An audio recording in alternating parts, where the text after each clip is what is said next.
ప్రభునందు ప్రియమైనటువంటి సోదర సహోదరులకు very good morning to all of you. ప్రభువైన యేసుక్రీస్తు నామములో మీకు వందనాలు తెలియజేస్తూ ఉన్నాను. ప్రియులారా, ఈ ఉదయకాల సమయంలో మిమ్మలను కలుసుకోవడము సంతోషంగా భావిస్తున్నాను.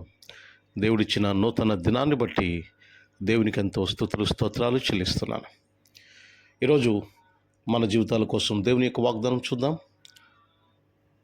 2 కొరింథీ పత్రిక 12వ అధ్యాయము 9వ వచనంలో ఈ విధంగా దేవుడు మాట్లాడుతున్నారు. చూడండి, నా కృప నీకు చాలును అనే మాట వ్రాయబడింది అక్కడ.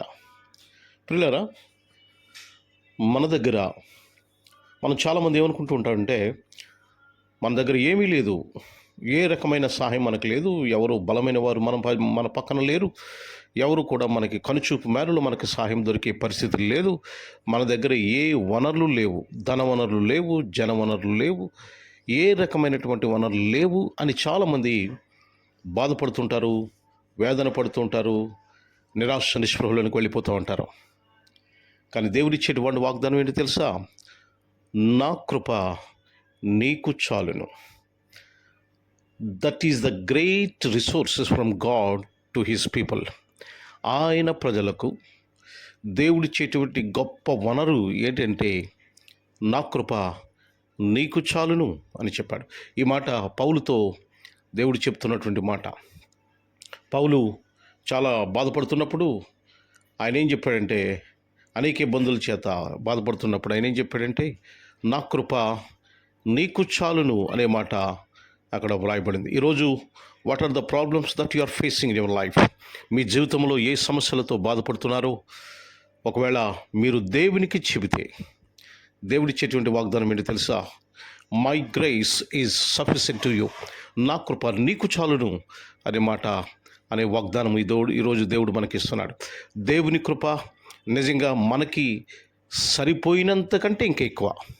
మన సమస్యలకు కానీ, మన ఇబ్బందులకు కానీ, మన కష్టాలకు కానీ, మన నష్టాలకు కానీ దేవుని కృప మనకున్నటువంటి సమస్యలన్నిటికంటే గొప్పది, మనకున్నటువంటి ఇబ్బందులకు అన్నిటికంటే గొప్పది, మనకున్నటువంటి అనేక కష్టాల కంటే గొప్పది. కనుక ఆయన కృప నా కృప నీకు చాలు అని చెప్పాడు ఆయన. కానీ చాలును కంటే ఇంకా ఎక్కువ మనకి. కనుక ప్రియులరా, ఆ కృప యందు మీరు నమ్మిక ఉంచండి, విశ్వాసం ఉంచండి. దేవుని యందు విశ్వాసం ఉంచండి. దేవుడు తన కృప చేత మనలను తగిన సమయమందు మనల్ని దీవిస్తాడు. ఈరోజు మన దగ్గర ఏమీ లేదని బాధపడవద్దు. దేవుడు దీనులను పైకి లేవదీస్తాడు. దీనులకు దగ్గర ఏ రకమైనటువంటి వనరులు ఉండవు, ఏ రకమైన బలము ఉండదు వాళ్ళ దగ్గర, ఏ రకమైన శక్తి ఉండదు వాళ్ళ దగ్గర. కానీ దేవుడు దీవిస్తాడు, ఆశీర్వదిస్తాడు, బలపరుస్తాడు. God doesn't leave his people. దేవుడు తన ప్రజలను విడిచిపెట్టడు.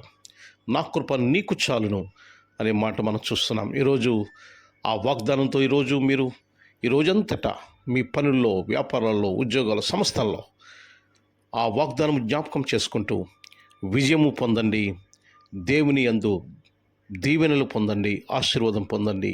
దేవుని యందు బలపరచబడండి. మనం చేసే కార్యక్రమాలు బలంగా చేద్దాం. మనకు ఆయన కృప తోడుగా ఉంటుంది. దేవుడి మాటలు దీవించి ఆశీర్వదించి బలపరచును గాక. ఆమేన్. God bless you all. ప్రార్థన చేద్దాం. నాతో మీరు తలలు వంచి కళ్ళు మూసుకొని ఏకీభవించాలని మీకు మనవి చేస్తూ ఉన్నాను. ప్రేమగల మా ప్రియ పరలోకపు తండ్రి, మీ ఘనమైన శ్రేష్టమైన నామానికి వందనాలు చెల్లిస్తున్నాం. ప్రభువా, మా జీవితాల్లో ఈ నూతన దినము, నూతన మాసం, ఆగస్టు నెల మా జీవితాలు ఇచ్చారు. ప్రభు, ఇంతకాలం మీరు కాచి కాపాడారు తండ్రి.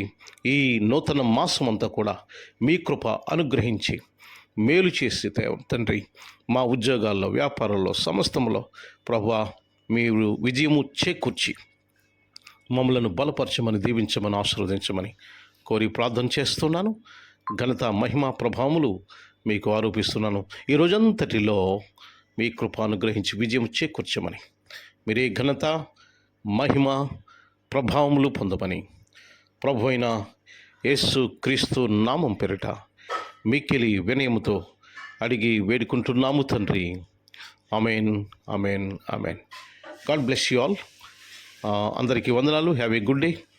ఈ యొక్క వీడియో ఛానల్, ఆడియో ఛానల్ దయచేసి మీరు సబ్స్క్రైబ్ చేయండి, షేర్ చేయండి, లైక్ చేయండి. మాకు ప్రోత్సాహకరంగా ఉంటుంది. అలా మీలాగే అనేక మంది ఈ యొక్క వాక్యం విని దీవించబడతారు, ఆశీర్వదించబడతారు. God bless you all.